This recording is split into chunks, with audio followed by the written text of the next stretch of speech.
Fala galerinha, sejam bem-vindos a mais uma videoaula. E hoje faremos a correção dos exercícios do capítulo 3, das questões 1 a 4. Eu aconselho que vocês pausem o vídeo, tá, para conferir e copiar as respostas. Vamos nessa? Então aqui na primeira questão dos exercícios de aprendizagem diz o seguinte: o gráfico a seguir representa o crescimento de dois animais. O animal 1 é um vertebrado e possui endoesqueleto, e o animal 2 é um artrópode e possui exoesqueleto. Considerando isso, faça o que se pede. Então aqui nós temos o gráfico representando duas linhas, né? Uma linha contínua e uma linha descontínua. A letra A diz assim: indique no gráfico a curva referente ao animal 1 e a curva referente ao animal 2. E na letra B diz: relacione o tipo de esqueleto de cada animal com o seu padrão de crescimento demonstrado no gráfico. Bom, vamos lá às respostas. Na verdade o gráfico veio com errinho, né? Então ele já veio com a resposta. Então a letra A seria o animal 1 nessa linha contínua e o animal 2 nessa linha descontínua. Tá? Lembrem-se que aqui no animal 2, que é a linha descontínua, ele é um artrópode, tá?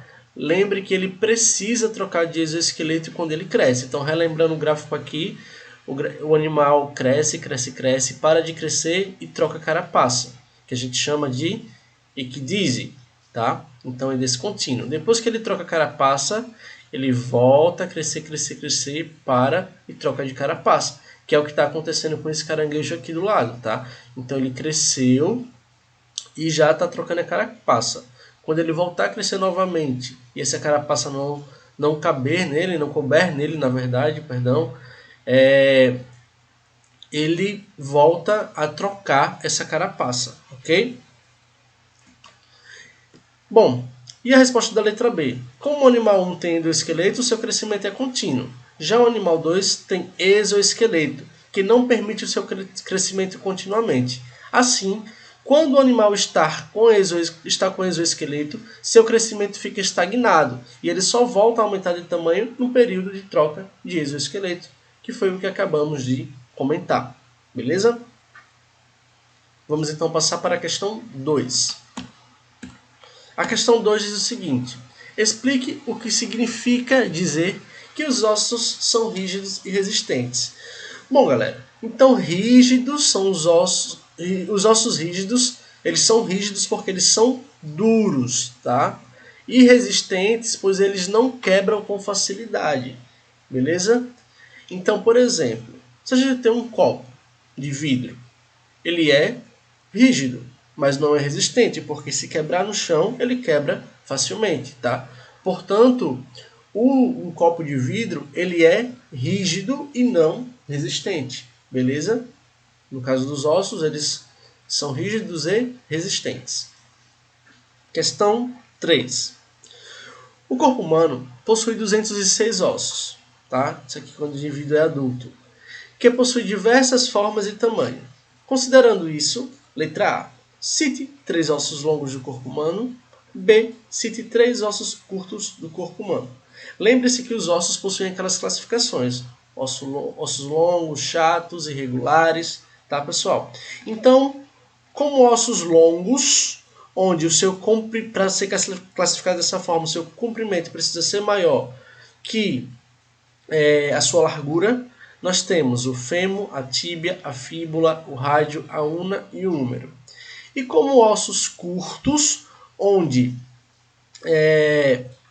o seu comprimento é basicamente igual à largura, nós temos os ossos carpais, falanges, ossos tarsais e patela, ok? Questão 4. Liste e explique as principais funções dos ossos.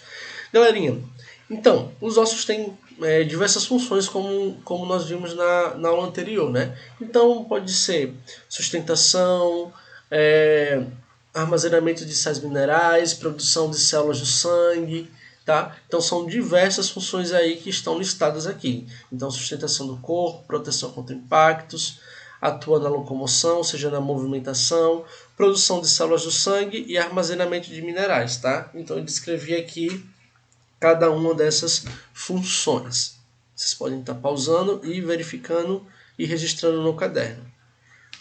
Questão 5. Relacione o desgaste dos discos intervertebrais e os problemas de coluna. Então, pessoal, com o desgaste dos discos intervertebrais da coluna, as vértebras começam a ter maior atrito entre elas e ocorre o desgaste, né, gerando problemas de movimentação e dor. Então imagine só se a gente não tivesse aqueles discos intervertebrais ali no meio. Seria um problemão, né? Mas às vezes acontece desses discos desgastarem. Então essas vértebras elas começam a encostar uma na outra, causando esses problemas, tá? Questão 6. Cite duas funções da coluna vertebral. Então a gente pode citar proteção dos nervos, da medula, tá? Suporte de peso e sustentação do corpo, auxílio na postura e locomoção. Enfim, são várias as funções da coluna vertebral. Explique a importância da caixa torácica. Então a caixa torácica ela protege órgãos vitais como os nossos pulmões e o coração, beleza? A imagem a seguir, questão 8. A imagem a seguir ilustra os membros superiores e inferiores dos seres humanos. Nas imagens, anote o local certo e o nome dos ossos de cada uma dessas regiões. Então vocês testaram um pouquinho antes, né, naquele joguinho do esqueleto humano. É importante você saber a localização desses ossos aqui, galera. Esses são os ossos principais que eu vou cobrar bastante, principalmente para vocês responderem o Socrativo hoje, vocês precisam ter uma noção dessa anatomia aí, beleza? Então vamos lá. Então aqui a gente tem o húmero, una, rádio, temos os ossos carpais, né, que estão na mão, então são 8 ossos do carpo, 5 ossos do metacarpo e 14 falanges. No caso dos membros inferiores, tá, nós temos o fêmur, que se articula com o osso do quadril, temos a patela, tíbia, fíbula e os ossos tarsais. Então são 7 ossos do tarso, 5 ossos metatarsais e 14 falanges, ok? Questão 9. Compare a função dos 4 membros de um ser humano e dos 4 membros de um cão. Relacione a forma com que esses membros são constituídos. Então, veja só, galera. Os 4 membros do humano e o do cão são constituídos por diversos ossos semelhantes, né? No entanto, a principal função dos 4 membros do cão é auxiliar na locomoção. Já nos humanos, os 2 membros superiores não são importantes para a locomoção, e sim para manipulação e transporte de objetos, né? Então, com os braços e mãos, nós pegamos objetos, transportamos uma coisa de um lado para o outro, tá? E no caso, né, dos membros inferiores, aí sim tem a função de locomoção, ok? Questão 10. Liste os principais fatores que interferem no crescimento dos ossos e explique como ocorre o crescimento dos ossos longos. Então nós já vimos que existem diversos fatores que influenciam, né? Então pode ser fator genético, nutricional, fator físico, fator hormonal, ok? Então o crescimento dos ossos, galera, a gente falou que ele ocorre, né, a partir da substituição daquelas cartilagens por estruturas ósseas. Lembra que nos slides eu coloquei aquela partezinha azul do osso era cartilagem e depois essa partezinha azul ela ia sumindo, ou seja, essa cartilagem vai sendo substituída por tecido ósseo, ok? Próxima questão. Questão 11. Diferencie as articulações móveis de imóveis e exemplifique os locais em que elas estão presentes no corpo humano.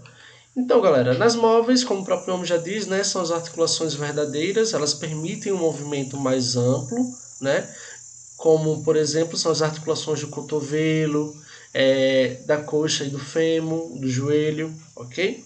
Já articulações imóveis são as articulações unidas por tecido fibroso ou cartilaginoso, de forma que impedem o movimento. Então, temos as suturas cranianas, né? Que o nosso crânio é formado por diversos órgãos que têm essas junções, mas obviamente não se movimentam, ok? Questão 12. Ele pede para você descrever os tipos de articulação. Então sabemos que temos 2, né? A articulação tipo dobradiça, que é um osso se encaixa com outro maior, fazendo um movimento de dobradiça, né, como se fosse de uma porta. E a articulação tipo encaixe ou bola soquete, né, galera? Em que o osso se encaixa um no outro, um osso se encaixa em outro maior, fazendo um movimento de rotação no seu eixo do osso maior, ok? Questão 13. Analise a figura a seguir de uma articulação encontrada no membro inferior. Então a gente tem aqui, identifica o tipo de articulação e justifica sua resposta. Então, galera, trata-se da articulação tipo bola soquete, né? Pois a cabeça do fêmur pode rodar no acetábulo, tá? Então aqui a gente tem a cabeça do fêmur e aqui o acetábulo, tá? Então o acetábulo, a cabeça do fêmur está encaixada aqui nesse osso do quadril, nessa regiãozinha a gente chama de acetábulo, ok? Então observe que permite um movimento mais amplo em relação ao tipo dobradiça, beleza? E por último, questão 14, ele pede, observe a radiografia a seguir e faça o que se pede. Então, letra A, ele pergunta o nome do osso fraturado. Letra B, lista as atividades diárias que ficam comprometidas quando a pessoa tem esse tipo de fratura. Letra C, nomeie os 3 ossos com os quais esse osso fraturado se articula e identifique o tipo de articulação presente entre esse osso e o ombro. Vamos lá. Então, letra A, o osso fraturado, que é esse aqui, galera, vocês observam, é um húmero. Letra B, com o húmero fraturado, ficamos impossibilitados de realizar movimento com o braço, principalmente que exija força, ok?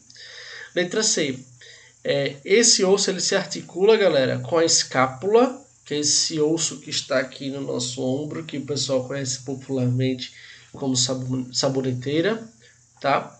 Então ele se articula com a escápula e com o rádio e a una na articulação do cotovelo, ok? E letra D, ela é considerada uma articulação móvel, né, galera?